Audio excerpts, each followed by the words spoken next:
या मैनू जलौधर की बीमारी है महाराज। बाबा बुढ़ा जी कहते भाजा इथों मैं कोई बैद हाँ। झिड़क के पे वो जो टोकरा सी सिर के उत्ते चक्या होया किन्ने मन का मिट्टी का, वो टोकरा वजीर खां के ढिड ते मारिया। भाजा इथों। वजीर खां थले डिग पिया, वो पेट का सारा पानी निकल गया, वो चंगा भला ठीक हो गया। इस करके जिहड़े महात्मा हुंदे ने अणगिणत का जाप करन वाले भी अणगिणत विच लीन होकर दातार बन जाते हैं। उन्हां विच परमेश्वर अपने नालों वध समर्था जना दिंदा। परमेश्वर कहना जिहड़ा काम मैं नहीं कर सकता वो ये कर सकते हैं, क्योंकि मैं बन्निया होया इन्हां दा। ये जे मैनू कह देण जो मर्जी कह देण, आ सारी दुनिया नूं हुण उही रोक के बैठे ने अरदासां करके। वो तो कद दा नाश कर दिंदा आपां नूं हुण नूं, पर उही अरदासां करी जांदे नहीं नहीं इन्हां नूं कुछ नहीं करना। वो कहने मैं सृष्टि नाश करनी है। रब दे प्यारे कहने सृष्टि नूं नाश क्यों करना, कहने पुठे काम करते हैं। कहने फिर तो इन्हां नूं समत दे दे। परमेश्वर नाल जो रब दे प्यारे दे विचार कहने इस सृष्टि नूं क्यों मारना, चंगी भली बनी सृष्टि विच तुसीं समत दे दो तो इन्हां नूं श्रेष्ठ मत्ती दे दो, सब नूं नाम जपण ला दो, चंगे राह लग जाण। बस सृष्टि नूं मारन की जगह ते इन्हां दे अंदरों मंद बुद्धि नूं मार दिओ, ये किरपा कर दिओ। इस करके रब दे प्यारे दातार बन जाते हैं।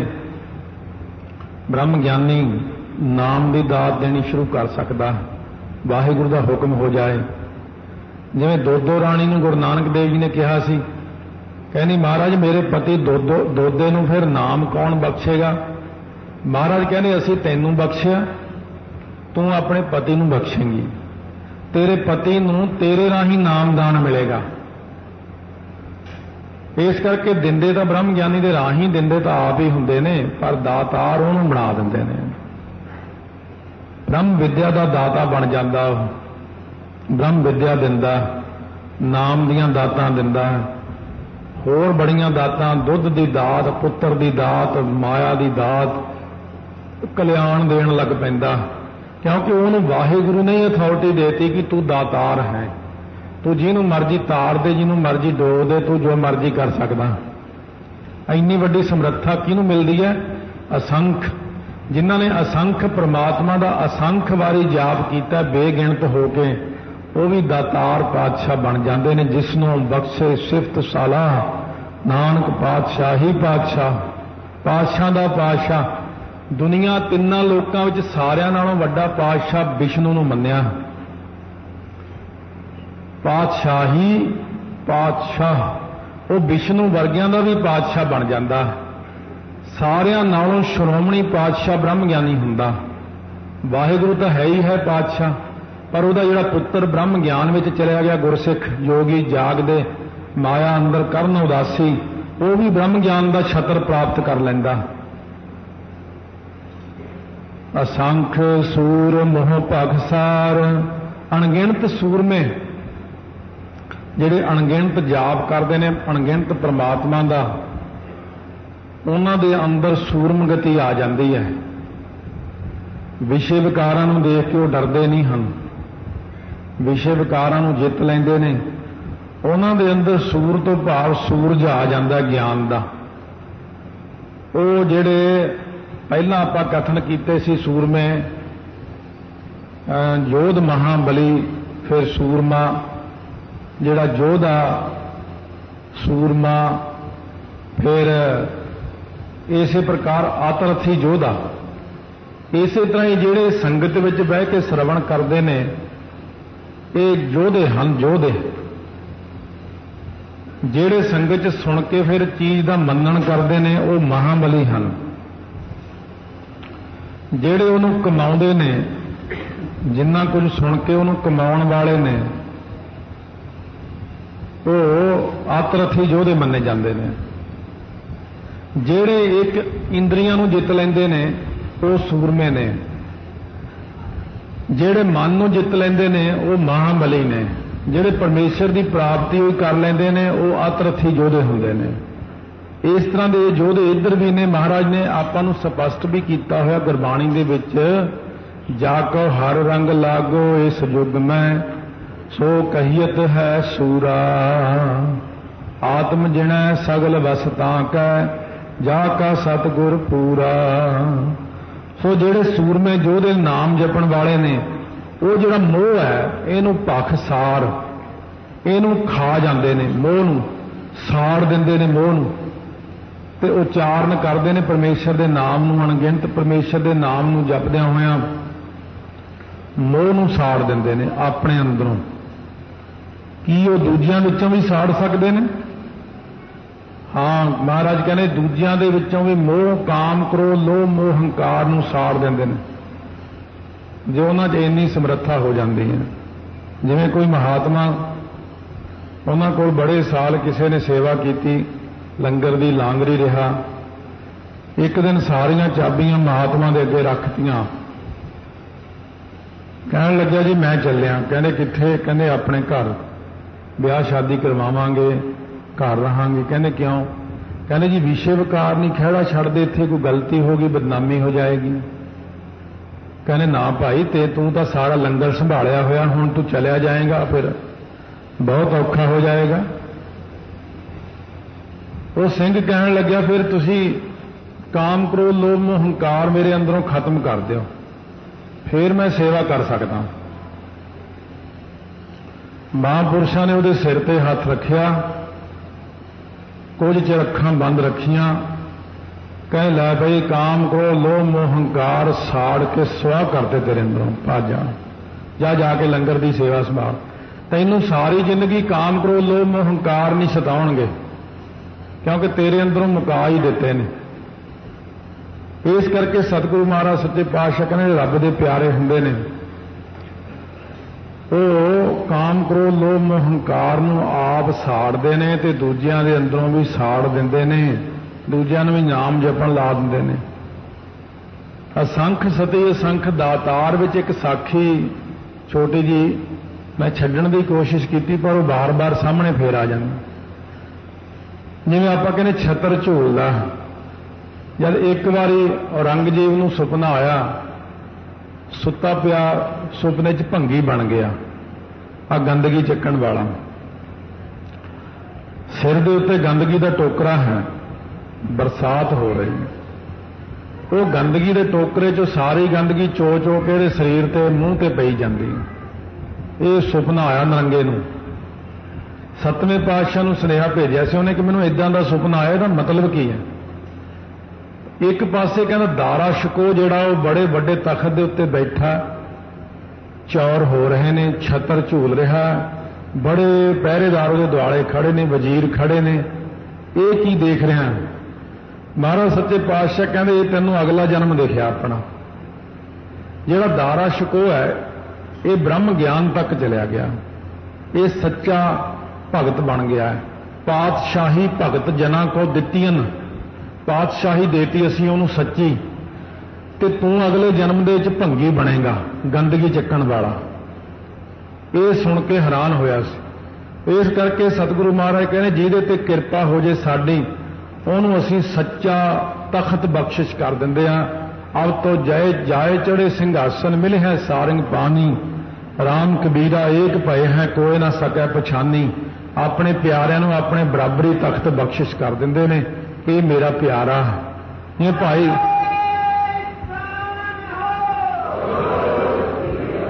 जिवें भाई गोपाले तो जपजी साहब का पाठ सुन के उन्होंने गुरता गद्दी देण लगे सी महाराज, क्यों करते हैं? बहुते दयालु ने, बहुते कृपालु सच्चे पातशाह।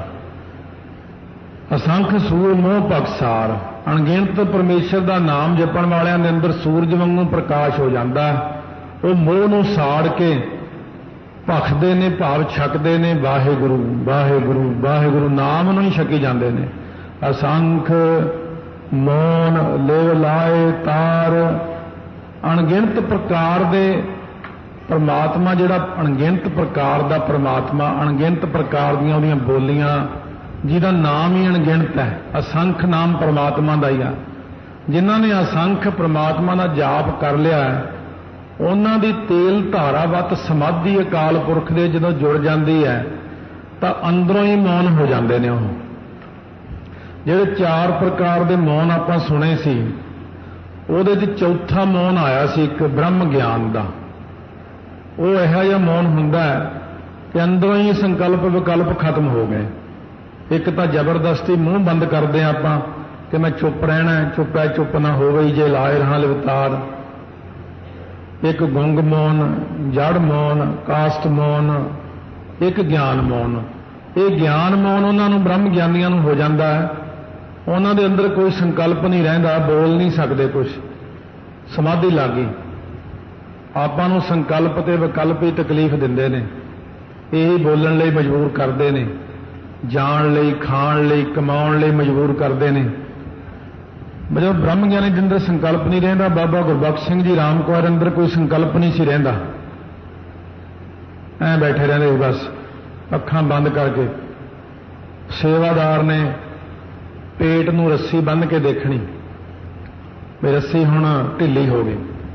ਉਹਨੇ ਕੰਨ 'ਚ ਉੱਚੀ ਆਵਾਜ਼ ਕਹਿਣਾ, ਬਾਬਾ ਜੀ ਪ੍ਰਸ਼ਾਦਾ ਛਕ ਲਓ। ਸੰਕਲਪ ਨਹੀਂ ਨਾ ਹੈ, ਬਾਹਰੋਂ ਸੰਕਲਪ ਪਾਇਆ ਜਾਂਦਾ ਬ੍ਰਹਮ ਗਿਆਨੀ ਦੇ ਅੰਦਰ। ਅੱਛਾ ਪ੍ਰਸ਼ਾਦਾ ਛਕਾਉਣਾ, ਛਕਾ ਦਿਓ। ਫਿਰ ਉਹਨੇ ਮੂੰਹ 'ਚ ਬੁਰਕੀਆਂ ਪਾਈ ਜਾਣੀਆਂ, ਪਾਣੀ ਪਿਆਈ ਜਾਣਾ, ਰੱਸੀ ਕਸੀ ਗਈ ਪੇਟ ਨੂੰ। ਬਾਬਾ ਜੀ ਹੁਣ ਰੋਟੀ ਬੰਦ, ਅੱਛਾ ਰੱਜ ਗਏ, ਚਲੋ ਠੀਕ ਹੈ। ਤੇ ਇੰਨਾ ਨਹੀਂ ਪਤਾ ਲੱਗਦਾ ਇਸ ਅਵਸਥਾ ਜਾ ਕੇ ਮੈਨੂੰ ਭੁੱਖ ਲੱਗੀ ਆ ਜਾਂ ਮੈਂ ਰੱਜ ਗਿਆ। ਬਾਬਾ ਜੀ ਖੀਰ ਖਾ ਲਓ, ਅੱਛਾ ਪਾ ਦਿਓ ਮੂੰਹ 'ਚ ਮੇਰੇ। ਉਹ ਮੂੰਹ 'ਚ ਖੀਰ ਪਾਉਣ ਲੱਗ ਪਿਆ, ਬੜੀ ਸਵਾਦ ਹੈ। ਇਹ ਕਿਉਂ ਬਣਾਈ ਅੱਜ?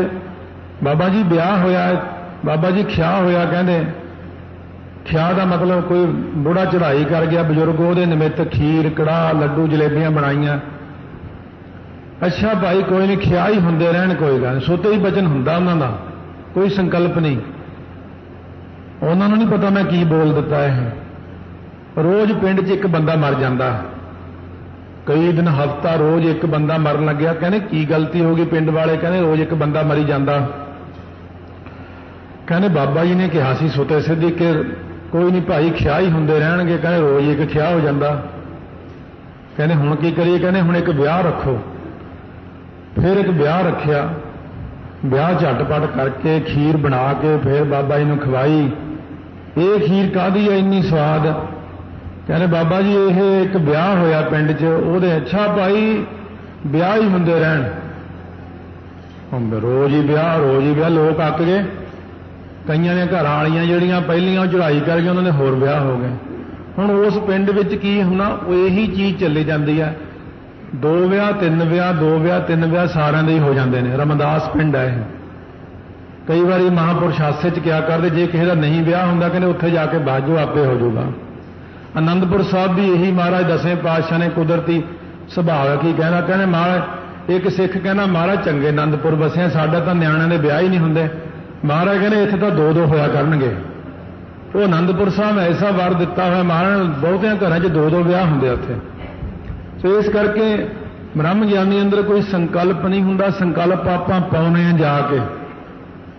ਉਹਨੂੰ ਬਰਫੀ ਖਾਣ ਦਾ ਸ਼ੌਕ ਨਹੀਂ, ਫਲ ਖਾਣ ਦਾ ਸ਼ੌਕ ਨਹੀਂ, ਵਸਤਰ ਪਹਿਨਣ ਦਾ ਸ਼ੌਕ ਨਹੀਂ। ਆਪਣੀ ਅਵਸਥਾ 'ਚ ਮਸਤ ਬੈਠੇ ਨੇ। ਉਹਨੂੰ ਨਹੀਂ ਇੱਛਾ ਕਿ ਮੈਨੂੰ ਕੋਈ ਲਿਆ ਕੇ ਕੁਝ ਖਵਾਵੇ। ਇਹ ਤਾਂ ਆਪਾਂ ਲਿਜਾ ਕੇ ਬਹਿ ਜਾਈਏ, ਡੱਬਾ ਬਰਫੀ, ਕੋਈ ਕੱਪੜਾ, ਆ ਜੀ ਬਰਫੀ ਲਿਆਂਦੀ, ਅੱਛਾ ਉਦੋਂ ਸੰਕਲਪ ਬਣਦਾ। ਇਹ ਤੁਸੀਂ ਖਾ ਲਓ, ਫਿਰ ਸੰਕਲਪ ਬਣਾ ਲੈਂਦਾ। ਅੱਛਾ ਤੁਸੀਂ ਕਹਿੰਦੇ ਹੋ ਖਾ ਲਓ, ਅੱਛਾ ਲੈ ਮਾੜੀ ਜੀ ਖਵਾ ਦੇ। ਫਿਰ ਬਾਬਾ ਜੀਵਨ ਸਿੰਘ ਜੀ ਕਾਰ ਸੇਵਾ ਕੋਲ ਮਾਈ ਆਈ ਕਿ ਬਾਬਾ ਜੀ ਦੁੱਧ ਲੈ ਕੇ ਆਈਆਂ, ਗਾਂ ਮੱਝ ਸੂਈ ਸਾਡੀ। ਤਰਨਤਾਰਨ ਸਾਹਿਬ ਦੀ ਗੱਲ ਹੈ, ਇਹ ਸਾਡੇ ਦੇਖਣ ਦੀ ਗੱਲ ਹੈ। ਬਾਬਾ ਜੀ ਬਹੁਤਾ ਜੋ ਕਹਿੰਦੇ, ਅਸੀਂ ਤਾਂ ਬੀਬਾ ਕਦੇ ਦੁੱਧ ਛਕਿਆ ਨਹੀਂ ਹੈ, ਸੰਗਤ ਨੂੰ ਪਿਆ ਦੇ, ਲੰਗਰ 'ਚ ਪਾ ਦੇ, ਮੰਨੀ ਨਾ। ਕਹਿੰਦੇ ਚੰਗਾ ਫਿਰ ਜੇ ਬਹੁਤਾ ਕਰਦੀਆਂ, ਇੱਕ ਤੁਪਕਾ ਉਂਗਲ ਨੂੰ ਲਾ ਕੇ ਮੂੰਹ ਤੇ ਲਾ ਲਿਆ। ਕਹਿੰਦੇ ਬਸ ਇੰਨਾ ਹੀ ਬਹੁਤ ਹੈ। ਕਹਿੰਦੇ ਤੇਰਾ ਦੁੱਧ ਪ੍ਰਵਾਨ ਹੋ ਗਿਆ, ਜਾ ਲੰਗਰ 'ਚ ਪਾ ਦੇ। ਹੁਣ ਬ੍ਰਹਮ ਗਿਆਨੀ ਨੂੰ ਕੋਈ ਸੰਕਲਪ ਨਹੀਂ ਹੁੰਦਾ। ਤਾਂ ਮਹਾਰਾਜ ਕਹਿੰਦੇ ਜਿਨ੍ਹਾਂ ਨੇ ਅਣਗਿਣਤ ਪਰਮੇਸ਼ਰ ਦਾ ਜਾਪ ਕੀਤਾ, ਉਹ ਗੁਰਮੁਖਾਂ ਦੀ ਬਿਰਤੀ ਇਹੋ ਜਿਹੀ ਲੱਗ ਜਾਂਦੀ ਹੈ ਕਿ ਉਹਨਾਂ ਦੇ ਅੰਦਰ ਹੀ ਮੌਨ ਹੋ ਜਾਂਦਾ, ਅੰਦਰੋਂ ਹੀ ਚੁੱਪ ਹੋ ਜਾਂਦਾ। ਉਹਨਾਂ ਦਾ ਸੰਕਲਪ ਵਿਕਲਪ ਰਹਿੰਦੇ ਹੀ ਨਹੀਂ ਹੈ। ਕਹਿੰਦੇ ਉਹਨਾਂ 'ਚ ਮਹਾਰਾਜ ਫਿਰ ਸ਼ਕਤੀ ਕਿੰਨੀ ਕੁ ਆ ਜਾਂਦੀ ਹੈ। ਕੁਦਰਤ ਕਵਣ ਕਹਾਂ ਵਿਚਾਰ। ਕਹਿੰਦੇ ਬ੍ਰਹਮ ਗਿਆਨੀ ਦੇ ਅੰਦਰ ਕਿੰਨੀ ਕੁ ਕੁਦਰਤ ਭਾਵ ਸ਼ਕਤੀ ਹੈ, ਕਵਣ ਕਿੰਨੀ ਕੁ ਹੈ, ਕਹਾਂ ਵਿਚਾਰ। ਕਹਿੰਦੇ ਕੀ ਵਿਚਾਰ ਦੱਸੀਏ? ब्रह्म ज्ञानी की शक्ति का कोई अंत नहीं, मन्ने की गत कही न जाए, जे को कहे पिछे पछताए। ब्रह्म ज्ञानी की शक्ति उन्नी हुई है जिन्नी परमेश्वर की है। परमेश्वर अपने नाल भी उन्होंने शक्ति को बढ़ा के पेश कर दिंदा, क्योंकि वाहिगुरु ऐसा है अपने प्यारियां का भी जयकार कराउंदा। महाराज 10वें पातशाह को जिवें ढाल लैके आया सी सिख, सो जो ढाल लैके आया बड़ी सिफत कर बैठा, किते कहना महाराज ये जो गोली नहीं लंघदी, महाराज कहते लंघ सकती, कहने नहीं लंघदी, महाराज कहते लंघ जाती, कहना महाराज ये जो गोली नहीं लंघ सकती, गैंडे की बनी हुई, महाराज कहते लंघ सकती।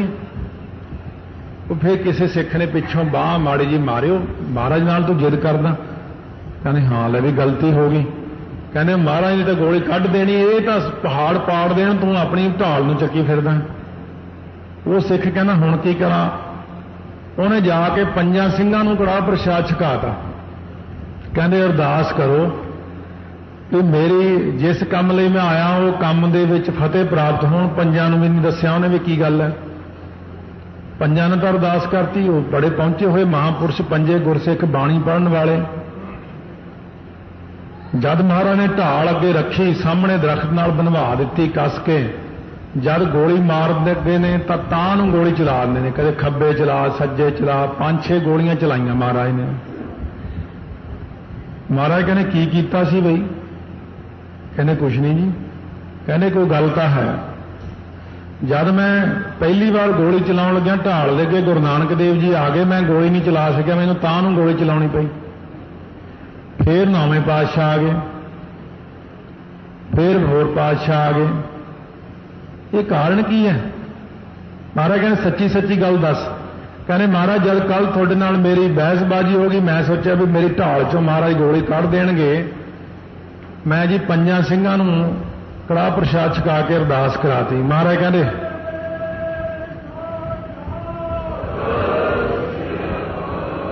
महाराज कहने खालसा जी थानू दस्सण वास्ते यह कौतक रचाया असीं कि 5 ਸਿੰਘਾਂ की समर्था मेरे नालों भी ज्यादा है।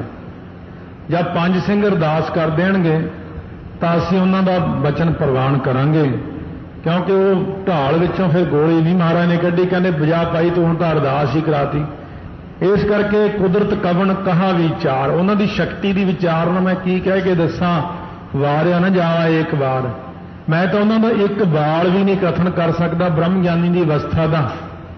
ब्रह्म ज्ञानी तो इत्थे सुत्ते पे तुहानूं नज़र आउणगे, किते होर दीवान लाई जांदे हुंदे बैठे।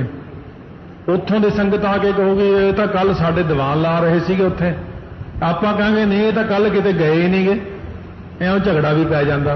ये एट ए टाइम अपना जिवें बाबा जी नूं पुछिया सी बाबा गुरबचन सिंह जी खालसा नूं भी तुसीं इक्को टाइम ते किन्ने रूप धारण कर सकदे हो? कहने मैं इक्को टाइम ते 100 जगह जा सकदा, इक्को ही टाइम ते 100 रूप धारण करके। सहस तब नैन नम नैन है तोहे को। अकाल पुरख का तो फिर कोई अंत ही नहीं, सतगुरु का तो कोई अंत ही नहीं भी किन्ने रूप धारण करके कित्थे कित्थे गुरसिखां की मदद करते हैं। हुण महाराज फिर असीं की करिए? सतगुरु कहते तुसीं अकाल पुरख के भाणे च आ जाओ, जो तुद भावा साई भली कार। हे वाहिगुरु जो तुहानूं पाउंदी है उही कार भली है। अथवा गुरसिख तैनूं सारा कुछ दस दिता, तैनूं दस दिता कर्म उपासना ज्ञान प्रकाश हर एक चीज़ का। हुण जो तैनूं पाउंदा वो कर लै, जो तेरे उत्ते कोई दंड नहीं है। नहीं तो आम मतां विच दंड हुंदे ने, देव दंड पितर दंड जम दंड, ये दंड तेरे उत्ते नहीं है। जिहड़ा वाहिगुरु मंत्र जपदा उहदे उत्ते कोई दंड नहीं हुंदा, बाकी धर्मां विच दंड हुंदे ने। वो अद्धा हिस्सा उल जांदे सिमरन दा, तेरा सिमरन तैनूं ही मिलेगा। तू सदा सलामत निरंकार। हे अकाल पुरख वाहिगुरु तू सदा सलामत है परमेश्वर। तू दा अर्थ है त्वंग पद जीव, जीव का लख अर्थ जिहड़ा आत्मा साखी अंदर है साडे। तो इस प्रकार ही सदा सलामत कौन है? ईश्वर। ईश्वर के अंदर जिहड़ा लख अर्थ वाहिगुरु बैठा, भाव कहण दा सीधा जिहा जिहड़ा जीव के अंदर आत्मा है, जिहड़ी ईश्वर के अंदर आत्मा है, उही निरंकार के अंदर है। ये तिन्नां दे विच इक्को ही चीज़ है। निरंकार भी उही है, ईश्वर भी वो आप ही बनया होया है, जीव रूप भी वो आप ही है। हे जीव यही तेरा स्वरूप है कि सारिया अंदर जिहड़ी आत्मा है वो आत्मा ही परमात्मा है, वही ईश्वर है, वही सर्वव्यापक है। इउं जान के तू इउं जाप कर कि मेरे अंदर भी मेरे बाहर भी सृष्टि विच भी तिन्ना लोकां दे विच इको एक आप ही है। वाहे गुरु वाहे गुरु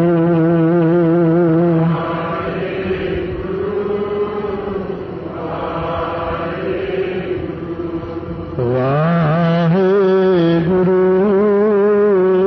वाहे गुरु।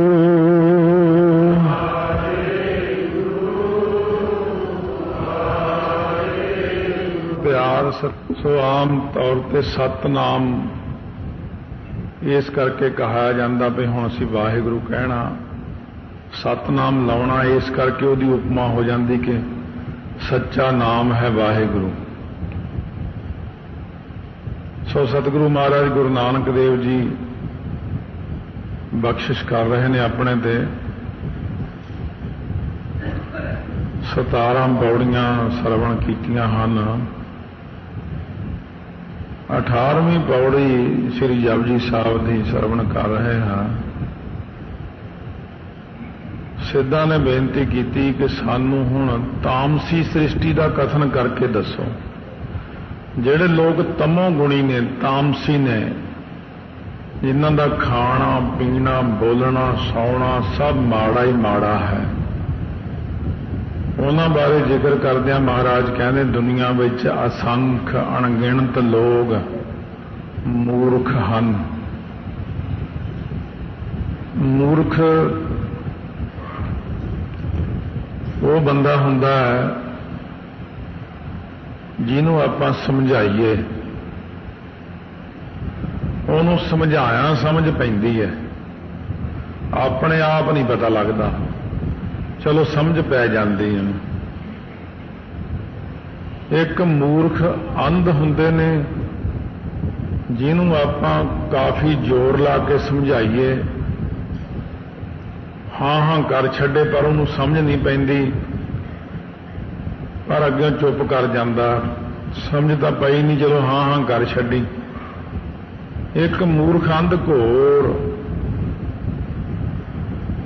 वो जिहड़े घोर ने उन्होंने जे समझाउंदे आ वो गल पैंदे ने, अग्यों लड़ाई करते हैं। वो कहते तू मैनूं समझाउणा, तैनूं पता मैं किन्ना सियाणा। वो बहुत सियाणा बन बैंदा, इस करके उन्होंने मूर्ख अंध घोर की पदवी दी। अणगिणत लोग संसार अंदर वो ने जिहड़े मन करके सो जां जुबान करके जिहड़े ने पहला जुबान नाल मूर्खताई दे वचन बोलते रहंदे ने, कठोरताई दे वचन बोलते ने, जिन्हां नूं बोलण वेले नहीं पता हुंदा कि मैं की बोलदा हां। अंध असंख्य लोग अंध ने, मन करके अन्ने ने, जिहड़े मन करके जिन्हां नूं कोई ज्ञान नहीं है, सोझी नहीं है। घोर घोर लोग वो ने जिहड़े शरीर करके घोर खून खिंजण का काम करते हैं, दूजिਆਂ नूं मारना कुटना लड़ाई झगड़े करने। अणगिणत लोग मूर्ख ने जुबान करके, अन्ने ने मन करके, घोर ने शरीर करके। 3 प्रकार नाल इन्हां दी अवस्था है। एक साखी तो आपां ने इन्हां दा निर्णय ले लेना। किसी का कोई रिश्तेदार चढ़ाई कर गया, पता लग गया, ਉਹਦਾ पिता कहन लग गया तू आओ कर, अज जाया संस्कार ते, फिर बाद विच परचाउणी ते दूजा काका चला जाएगा, भोग ते मैं चले जाऊंगा, बारी बारी आपां दुकान भी खुली रखनी आपां ने। उन्हां दा वड्डा लड़का जिहड़ा सी ਉਹਨੂੰ भेजिया, वो जाके उत्थे चुप करके बैठा रहा, मूर्ख जुबान करके बोले ही नहीं कुछ। होर लोग कहते ने कुछ ना कुछ परचाउणी करते ने, मुड़ आया। 100 ਗੱਲਾਂ ਪੁੱਛਣੀਆਂ ਹੁੰਦੀਆਂ ਨੇ, ਕੋਈ ਨਹੀਂ ਪੁੱਛੀ। ਕਹਿੰਦੇ ਕੁਝ ਬੋਲਿਆ ਜਾ ਕੇ? ਕਹਿੰਦੇ ਨਹੀਂ ਬੋਲਿਆ। ਕਹਿੰਦੇ ਤੂੰ ਵੀ ਮੂਰਖ ਹੀ ਹੈ, ਜਿਵੇਂ ਲੋਕ ਬੋਲਦੇ ਸੀ ਉਹ ਤੂੰ ਬੋਲਦਾ। ਫਿਰ ਦੂਜੇ ਲੜਕੇ ਨੂੰ ਕਹਿੰਦੇ ਤੂੰ ਜਾ ਪਰਚਾਉਣੀ ਕਰਿਆ। 4-5 ਦਿਨ ਬਾਅਦ ਗਿਆ ਉਹ ਦਰੀਆਂ ਵਿਛੀਆਂ ਜਾ ਕੇ ਪਿੰਡ ਦੇ ਵਿੱਚ ਦੀ ਲੰਘਿਆ, ਮੋੜ ਤੇ 4-5 ਬੰਦੇ ਖੜੇ। ਉਹ ਬੰਦਿਆਂ ਕੋਲ ਖੜ ਗਿਆ, ਪਿਤਾ ਨੂੰ ਕਹਿੰਦਾ ਮੈਂ ਕੀ ਬੋਲਾਂਗਾ ਉੱਥੇ? ਕਹਿੰਦੇ ਜਿਵੇਂ ਲੋਕ ਕਹਿਣਗੇ ਉਵੇਂ ਤੂੰ ਕਹੀ ਜਾਈਂ, ਬੜਾ ਮਾੜਾ ਹੋਇਆ, ਐ ਹੋਇਆ ਉਹ ਹੋਇਆ। ਹੁਣ ਜਿਹੜੇ ਬੰਦੇ ਪਿੰਡ ਦੇ ਵਿੱਚ ਗਲੀ ਦੇ ਮੋੜ ਤੇ ਖੜੇ ਸੀ ਉਹ ਵਿਰੋਧੀ ਸੀ ਉਹਨਾਂ ਪਰਿਵਾਰ ਦੇ। ਉਹਨਾਂ 'ਚ ਇੱਕ ਬੰਦਾ ਕਹਿੰਦਾ ਚੰਗਾ ਹੋਇਆ ਗਲੋਂ ਲੈ ਗਿਆ, ਦੂਜਾ ਕਹਿੰਦਾ ਐਵੇਂ ਭੈੜਾ ਆਦਮੀ ਸੀ, ਤੀਜਾ ਕੁਝ ਬੋਲਦਾ, ਚੌਥਾ ਕੁਝ ਬੋਲਦਾ। ਉਹ ਜਾ ਕੇ ਘਰੇ ਦਰੀ ਤੇ ਬਹਿ ਗਿਆ ਸਤਿ ਸ੍ਰੀ ਅਕਾਲ ਕਰਕੇ। ਹੁਣ ਉਹਦੇ ਪਿਓ ਨੇ ਕਿਹਾ ਸੀ ਕਿਸੇ ਵੀ ਰਿਸ਼ਤੇਦਾਰ ਨਾਲ ਤੂੰ ਪਰਚਾਉਣੀ ਕਰੀ ਗੱਲਾਂ ਬਾਤਾਂ 'ਚ। ਉਹ ਲੱਗ ਗਿਆ ਕਰਨ। ਕਹਿੰਦੇ ਚੰਗਾ ਹੋਇਆ ਗਲੋਂ ਲੈ ਗਿਆ, ਚੰਗਾ ਹੋਇਆ ਮਰ ਗਿਆ, ਇਹ ਜੇ ਆਦਮੀ ਨਾ ਮਰਿਆ ਹੀ ਚੰਗਾ, ਕਿਉਂਕਿ ਉਹਨੇ ਕਿਹਾ ਸੀ ਜਿਹਾ ਜਾਂ ਤੂੰ ਸੁਣੇਗਾ ਜਾਂ ਬੋਲਣੀ। ਉਹ ਸਾਰੇ ਰਿਸ਼ਤੇਦਾਰ ਕੁੱਟਣ ਲੱਗੇ ਫੜ ਕੇ ਉਹਨੂੰ, ਕਹਿੰਦੇ ਸਾਡਾ ਬੰਦਾ ਮਰ ਗਿਆ, ਤੈਨੂੰ ਇਹ ਚੰਗੇ ਚੰਗੇ ਦੀ ਪਈ ਆ, ਭਜਾਤਾ, ਝਿੜਕ ਕੇ ਭਜਾਤਾ ਉੱਥੋਂ। ਉਹਨੇ ਆਪਣੇ ਪਿਤਾ ਨੂੰ ਆ ਕੇ ਦੱਸਿਆ, ਕਹਿੰਦੇ ਤੂੰ ਬਹੁਤ ਮਾੜਾ ਕੀਤਾ, ਐ ਥੋੜੀ ਬੋਲੀ ਦਾ ਜਾ ਕੇ। ਉਹ ਗਲੀ 'ਚ ਜਿਹੜੇ ਬੰਦੇ ਖੜੇ ਸੀ ਉਹ ਤਾਂ ਵਿਰੋਧੀ ਹੋਣੇ ਆ। ਕਹਿੰਦੇ ਤੁਸੀਂ ਵੀ ਝੱਲੇ ਹੀ ਹੋ, ਮੈਂ ਜਾਂਦਾ।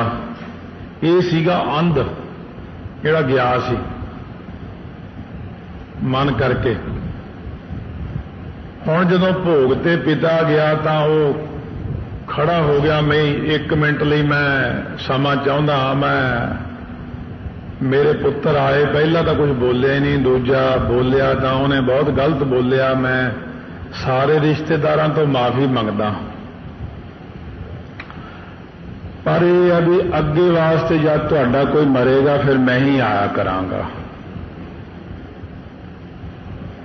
ਇਹ ਘੋਰ ਮੂਰਖ ਹੈ। ਇੰਨੀ ਤਾਂ ਦੁੱਖ ਦੀ ਗੱਲ ਹੈ ਵੀ ਉਹਨਾਂ ਦਾ ਬੰਦਾ ਮਰ ਗਿਆ, ਕਹਿੰਦਾ ਅੱਗੇ ਨੂੰ ਜਦ ਤੁਹਾਡਾ ਕੋਈ ਮਰੇਗਾ ਫਿਰ ਮੈਂ ਹੀ ਆਉਂਗਾ। ਇਹ ਗਲਤ ਗੱਲ ਕਰ ਦਿੱਤੀ ਉਹਨੇ। ਇਸ ਕਰਕੇ ਲੋਕਾਂ ਨੂੰ ਬੋਲਣ ਦਾ ਘੱਟ ਹੀ ਗਿਆਨ ਹੁੰਦਾ। ਅਸੰਖ ਮੂਰਖ, ਅੰਧ, ਘੋਰ ਇਹੋ ਜਿਹੇ ਲੋਕ ਜਿਹੜੇ ਨੇ ਖੂਨ ਖਿੰਜਣ ਦਾ ਕੰਮ ਕਰਦੇ ਨੇ, ਲੁੱਟਣ ਦਾ ਕੰਮ ਕਰਦੇ ਨੇ, ਮਾਰ ਛੱਡਦੇ ਨੇ, ਜਿਵੇਂ ਅੱਜ ਕੱਲ੍ਹ ਹੁੰਦਾ ਹੀ ਆ। ਅਸੰਖ ਚੋਰ, ਅਣਗਿਣਤ ਦੁਨੀਆ ਅੰਦਰ ਚੋਰ ਨੇ। ਬਹੁਤ ਸਾਰੇ ਲੋਕ ਧਨ ਦੀ ਚੋਰੀ ਕਰਦੇ ਨੇ। ਬਹੁ ਪ੍ਰਪੰਚ ਕਰ ਪਰ ਧਨ ਲਿਆਵੈ, ਸੁਦਾਰਾ ਭਿਆਨ ਲੁਟਾਵੈ। ਮਨ ਮੇਰੇ ਭੂਲੇ ਕਪਟ ਨਾ ਕੀਜੈ, ਅੰਤ ਨਿਬੇਰਾ ਤੇਰੇ ਜੀ ਪੈ ਲੀਜੈ। ਚੋਰ ਕੀਆ ਚੰਗਾ ਕਿਉਂ ਹੋਏ, ਚੋਰ ਕੀ ਹਮ ਭਰੈ ਨਾ ਕੋਏ। ਚੋਰ ਤਾਂ ਬੜਾ ਭੈੜਾ ਗਿਣਿਆ ਬਾਣੀ 'ਚ। ਫਿਰ ਚੋਰ ਜਿਹੜੇ ਨੇ ਉਹ ਕਈ ਪ੍ਰਕਾਰ ਦੇ ਨੇ। ਇੱਕ ਧਨ ਦੇ ਚੋਰ ਨੇ, ਪੈਸਾ ਚੋਰੀ ਕਰਦੇ ਨੇ ਲੋਕਾਂ ਦਾ। ਇੱਕ ਮਨ ਕਰਕੇ ਚੋਰ ਨੇ ਜਿਹੜੇ ਆਪਣੇ ਔਗਣਾਂ ਨੂੰ ਮਨ ਦੇ ਅੰਦਰ ਛੁਪਾ ਕੇ ਰੱਖਦੇ, ਕੁਰੈਤ ਕਰਕੇ। ਉਹ ਕਹਿੰਦੇ ਨਾ ਜੀ ਮੈਂ ਤਾਂ ਤਿਆਰ ਪਰ ਤਿਆਰ ਹਾਂ, ਮੈਂ ਤਾਂ ਮੇਰੇ ਵਰਗਾ ਕੋਈ ਗੁਰਸਿੱਖ ਨਹੀਂ ਹੈ, ਪਰ ਕੁਰੈਤ ਕਰੀ ਹੁੰਦੀ ਉਹਨਾਂ ਦੀ। ਉਹ ਮਨ ਕਰਕੇ ਚੋਰ ਨੇ। ਕਬੀਰ ਜੀ ਕਹਿੰਦੇ, ਕਬੀਰ ਜੇਤੇ ਪਾਪ ਕੀਏ ਰਾਖੇ ਤਲੇ ਦੁਰਾਏ। ਕਬੀਰ ਜੀ ਕਹਿੰਦੇ ਜਿੰਨੇ ਪਾਪ ਕੀਤੇ ਨੇ ਬੰਦੇ ਨੇ ਉਹਨੇ ਮਨ 'ਚ ਛੁਪਾ ਕੇ ਰੱਖ ਲਏ ਵੀ ਮੇਰਾ ਕਿਸੇ ਨੂੰ ਪਤਾ ਹੀ ਨਹੀਂ ਲੱਗਿਆ। ਪ੍ਰਗਟ ਭਏ ਨਿਦਾਨ ਸਭ ਜਬ ਪੁੱਛੈ ਧਰਮ ਰਾਏ। ਕਹਿੰਦੇ ਅੰਤ ਨੂੰ ਉਦੋਂ ਪ੍ਰਗਟ ਹੋ ਗਏ ਜੋ ਧਰਮ ਰਾਜੇ ਨੇ ਸਾਰੇ ਪ੍ਰਗਟ ਕਰ ਦਿੱਤੇ। ਇਸ ਤਰ੍ਹਾਂ ਮਨ ਕਰਕੇ ਚੋਰੀ ਹੈ ਇਹ, ਔਗਣ ਛੁਪਾ ਲੈਣੇ ਆਪਣੇ। ਹੁਣ ਇੱਕ ਉਹ ਨੇ ਚੋਰ ਜਿਨ੍ਹਾਂ ਵਾਸਤੇ ਮਹਾਰਾਜ ਸੱਚੇ ਪਾਤਸ਼ਾਹ ਕਹਿੰਦੇ ਨੇ ਤੇ ਤਸਕਰ ਜੋ ਨਾਮ ਨਾ ਲੇਵੈ ਵਸ ਹੈ ਕੋਟ ਪੰਚਾਸਾ। ਮਹਾਰਾਜ ਕਹਿੰਦੇ ਉਹ ਵੀ ਬੰਦੇ ਚੋਰ ਨੇ ਜਿਹੜੇ ਪਰਮੇਸ਼ਰ ਦਾ ਨਾਮ ਨਹੀਂ ਜਪਦੇ। ਉਹਨਾਂ ਨੂੰ ਧਰਤੀ ਦਾ ਇੱਕ ਹਿੱਸਾ ਹੈ ਤਾਂਬੇ ਦਾ 50ਵਾਂ ਕਰੋੜ ਹਿੱਸਾ 50 ਕਰੋੜ ਯੋਜਨ ਧਰਤੀ ਕੁੱਲ ਹੈ ਉਹ ਤਾਂਬੇ ਦੀ ਹੈ ਜਿੱਥੇ ਬਹੁਤ ਧੁੱਪ ਪੈਂਦੀ ਹੈ ਵੱਡੇ ਵੱਡੇ ਅਜਗਰ ਸੱਪ ਉੱਥੇ ਰਹਿੰਦੇ ਨੇ ਉਹਨਾਂ ਨੂੰ ਇਹੀ ਸਜ਼ਾ ਮਿਲੀ ਹੋਈ ਆ ਮਿੱਟੀ ਖਾਂਦੇ ਨੇ ਉਹ ਸੋ ਇਸ ਕਰਕੇ ਇਹ ਜਿਹੜੀ ਧਰਤੀ ਆਮ ਤੌਰ ਤੇ ਗਿਣੀ ਗਈ ਹੈ ਹਿੰਦੁਸਤਾਨ ਦੇ ਨਕਸ਼ੇ 'ਚ ਬਿਲਕੁਲ ਥੱਲੇ ਜੇ ਜਾ ਕੇ ਆਉਂਦੀ ਕਿਤੇ ਕੇਰਲਾ ਵੱਲ ਨੂੰ ਉਦੋਂ ਅੱਗੇ ਨੂੰ ਕਿਤੇ